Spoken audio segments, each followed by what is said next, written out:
Voilà, je crois que c'est ça l'amitié.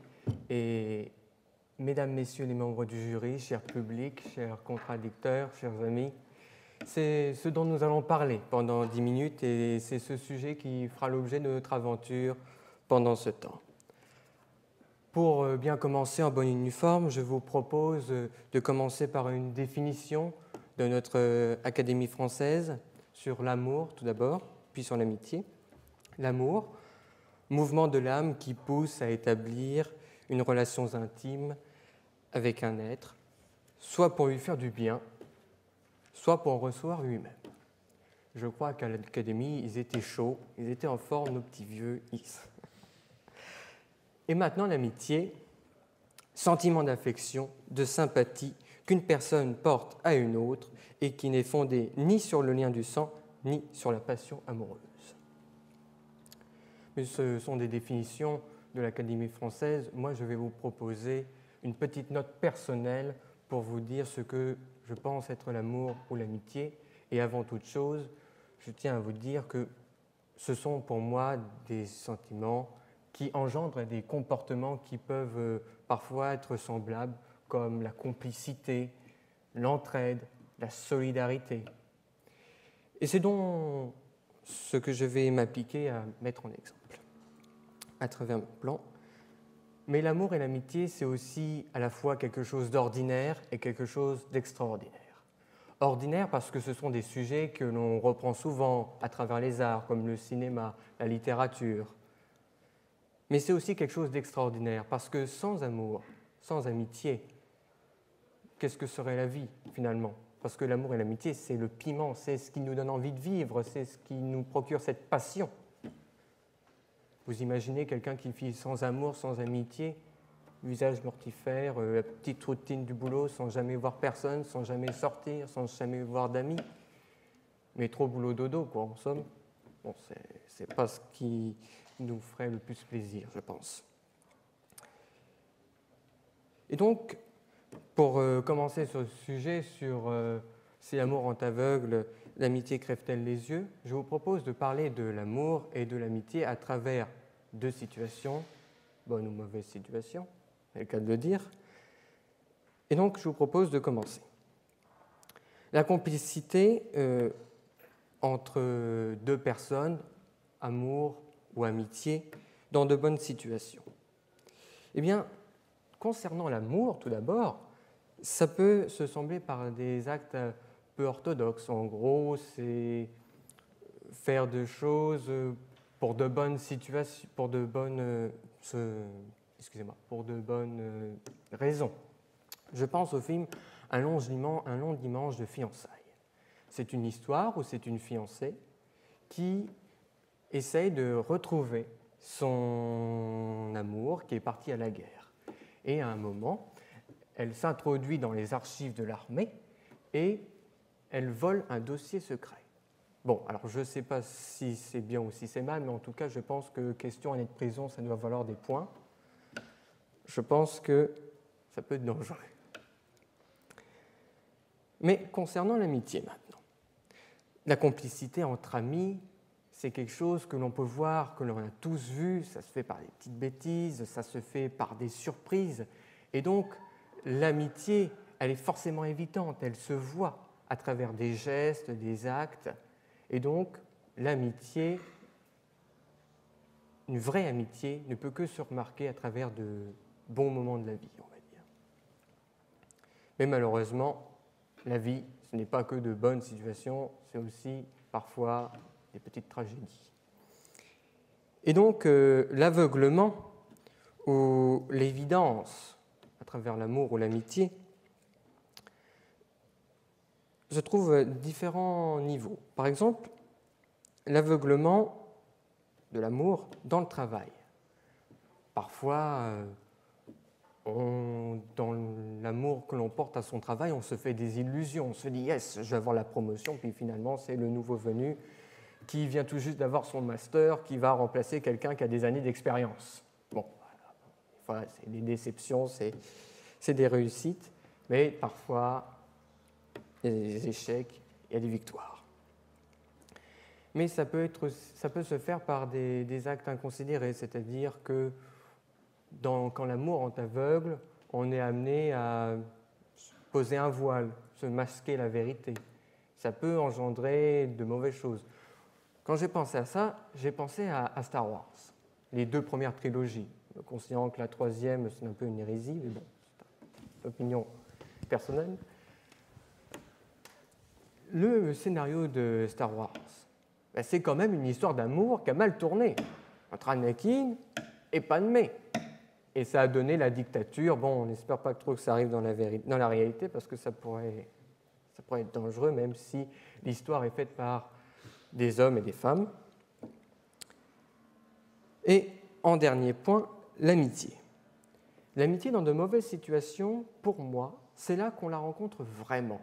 Parce que c'est dans de mauvaises situations, c'est quand il y a des complications, que l'on voit si on a vraiment des amis, des gens solides. Par exemple, quand on affronte la maladie, ceux qui vous soutiennent jusqu'au bout.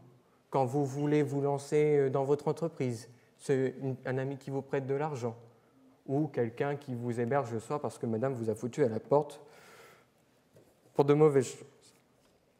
Mais en dernier point, je dirais que l'amitié, le véritable ami, c'est celui qui vous donne des conseils, c'est celui qui vous aide, c'est celui qui vous permet d'affronter des véritables complications, des véritables problèmes qui vous poussent à la survie, notamment quand on affronte le jury de Rhétorica. Je vous remercie. Père, comment ai-je pu, cher Père, vous, Laios, roi de Thèbes, de vous avoir tué? Mère, qu'ai-je fait? Qu'ai-je fait, chère mère? Vous, Jocaste, reine de Thèbes, de vous avoir épousé. Mesdames les jurés, Monsieur le Président, cher public, chers contradicteurs, la honte lui rongeait la peau. Le bruit étouffant du remords venait l'assourdir, la culpabilité l'enlaçait jusqu'à l'étrangler. Et dans un acte de désespoir absolu, il passa à l'acte. Il commit une 3e fois l'irréparable, il se creva les yeux. Il se creva les yeux avec la même détermination qu'Ulysse face au Cyclope. Telle est la tragédie de Sophocle. Oedipe avait pourtant remué ciel et terre, renversant des montagnes avec force comme Hercule durant ses 12 travaux, pour retrouver celui qui avait rendu le peuple thébain orphelin de son roi. Les jours passés, l'enquête s'intensifiait. Au désarroi d'Oedipe, l'épreuve était plus qu'univoque. Oedipe avait bien tué son père et épousé sa mère. L'expression commune « ça crève les yeux » nous vient de là, mesdames et messieurs, du complexe d'Oedipe. Il y avait tant de preuves qui prouvaient sa responsabilité. Ça crève les yeux, entendez donc, ça saute aux yeux, c'est évident. Si l'amour rend aveugle, l'amitié crève les yeux, c'est notre icône avraise, le rappeur Médine, qui a prononcé ces mots, qui ont malheureusement inspiré l'organisation Rhétorica pour en faire un sujet. L'amitié, cher public, du grec philia, est un sentiment d'affection, de sympathie, porté par une personne envers une autre et qui n'est fondé ni sur les liens du sang, ni sur la passion amoureuse. L'amoureuse, elle, l'éros en grec, est une inclinaison envers une personne, le plus souvent à caractère passionnel, fondée sur l'instinct sexuel, mais entraînant des comportements variés. Nonobstant, ne perdons pas de vue, cher public, que l'amour peut également être porté vers une divinité, une entité idéalisée. Ce beau sujet auquel nous avons la lourde tâche de tenter d'y répondre, Thibaut et moi, met en relation 2 mots, entremêle 2 concepts, l'amour et l'amitié, qui sont souvent associés. Regardons simplement le champ lexical avec attention. Ne dit-on pas « mon copain »,« ma petite amie » ? N'appelle-t-on pas celle qu'on aime « sa meilleure amie » ? Je pense qu'il serait pertinent alors de se demander si cette étroitesse lexicale entre l'amour et l'amitié crée ainsi les mêmes conséquences. Autrement dit, si l'amour rend aveugle, l'amitié crève-t-elle les yeux ? Je commencerai par vous parler de la complexité à observer le concept d'amitié, à le comprendre, et même cette difficulté à prouver l'amitié démontrer qu'elle existe. Puis j'évoquerai avec vous le silence qui règne dans l'amitié, cette part de mystère qui réside chez les amis, et même peut-être l'hypocrisie, l'imposture, qui, une fois encore, rend l'amitié presque insaisissable, ne sautant pas aux yeux.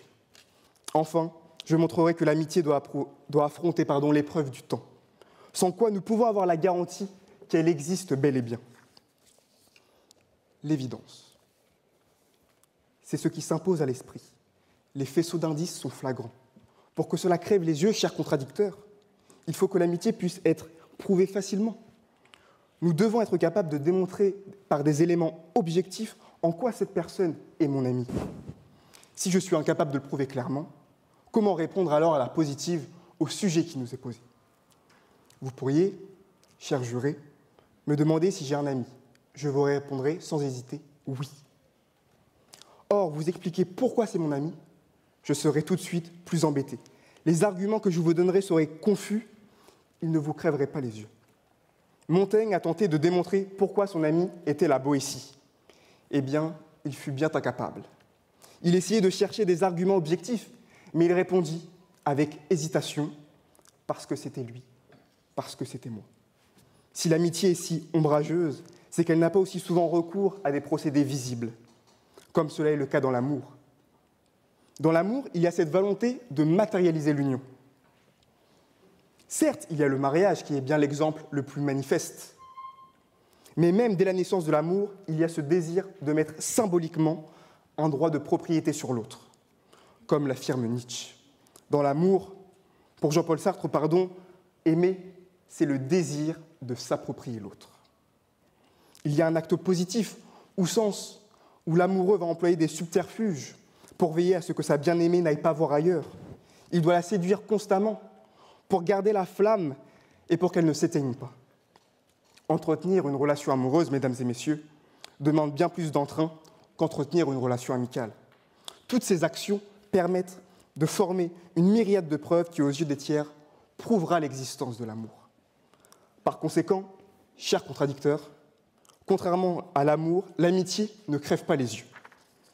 Puis, si cela ne serait toujours pas suffisant, pour vous convaincre, penchons-nous sur le silence. N'y a-t-il pas quelque chose de plus mystérieux que le silence ? Il laisse place à l'incertitude. Il est comme une énigme obscure, soit aux antipodes de l'évidence. Non, cher public, l'évidence ne rime pas avec le silence. Pourtant, il est omniprésent dans l'amitié. Même les relations amicales les plus sincères, datant de longue date, reposent sur un silence. Plus largement, l'ensemble de nos relations sociales sont construites sur plusieurs mensonges. Nietzsche, dans « Humain trop humain », oui, il y a des amis, mais c'est l'erreur, l'illusion à ton sujet qui les conduit vers toi. Et il leur faut avoir appris à se taire pour te rester amis, car presque de telles relations humaines reposent sur que une ou deux choses ne seront jamais dites. Il poursuit, y a-t-il des hommes qui pourraient ne pas être blessés mortellement s'ils apprenaient ce que leurs amis les plus fidèles savent d'eux, au fond? Sans le moindre silence, l'homme est destiné à la solitude. L'amitié est donc habitée par le silence, ce qui laisse place également à toute imposture, trahison. Un individu ayant acquis une certaine notoriété est bien embêté à démêler le vrai du faux. Ceux qui se présentent être ses amis sont-ils là par pure sincérité ou par un simple intérêt? À moins que vous soyez devin, cher Thibaut, cela ne crève pas les yeux, en tout cas pas pour moi. Le silence est aussi très présent dans l'amitié homme-femme. Une personne peut penser être engagée dans une relation d'amitié sincère, alors qu'en réalité, son présumé ami n'est pas lui-même. Il est vêtu d'un masque. Un masque trompant alors l'autre partenaire. Il joue un rôle social, non pas par un entrain particulier à illusionner son ami, mais bien par peur d'être rejeté en avouant ses sentiments. L'éventualité du rejet lui fait adopter un comportement amical au lieu d'assumer pleinement son statut de séducteur. L'ami sincère est alors dupé, au détriment et à la souffrance de l'autre. C'est pour cette raison que Cyrano n'ose pas avouer à Roxane qu'il est l'auteur des lettres de Christian. Il n'ose pas, par peur de perdre le peu d'amour qu'elle lui donne, à savoir son respect et son affection. Il préfère se blottir dans le silence avant s'en masquer. Eh bien, cher public, cher contradicteur, je pourrais m'arrêter là, après avoir montré d'une part l'absence de preuves évidentes pour reconnaître l'amitié aux yeux des tiers, puis d'autre part l'existence du silence, l'illusion de connaissance dans la relation d'amitié. Mais j'aimerais soulever un dernier point. L'amitié doit passer l'écoulement du temps, comme les courants d'un long fleuve tranquille. L'ami, celui qui te soutient au fil des années, il s'élève comme Hermès vers le mont Olympe. Cette ascension est constante. Le processus ne peut durer qu'un instant. Pour se laisser porter vers les cieux, il faut être bercé, se reposer sur la confiance de notre ami. La confiance ne peut que s'endurcir dans le temps, mais elle peut se perdre très vite, incontestablement. Mais elle prend du temps. Elle prend du temps à s'acquérir. Par conséquent, une amitié ne crève pas les yeux, elle n'est pas évidente, elle ne se reconnaît pas en un instant. Aristote formule cet état d'esprit. Qui n'est pas ton ami ne l'a jamais été. Si notre ami de longue date finit par nous trahir, la relation peut s'élever au rang d'amitié, ne peut plus s'élever au rang d'amitié. Il faut donc affronter l'épreuve du temps pour que l'amitié se confirme, se renforce davantage au fil des années, mais avec le risque permanent de s'effondrer du jour au lendemain. L'amitié est si rare, si cachée dans l'obscurité. Elle est majestueuse, mais l'amitié est une fleur que le vent couche et parfois des racines. L'amitié qui avance masquée, tel un mousquetaire rusé, mais parfois c'est un silence d'or qui dure encore et encore. Je vous remercie.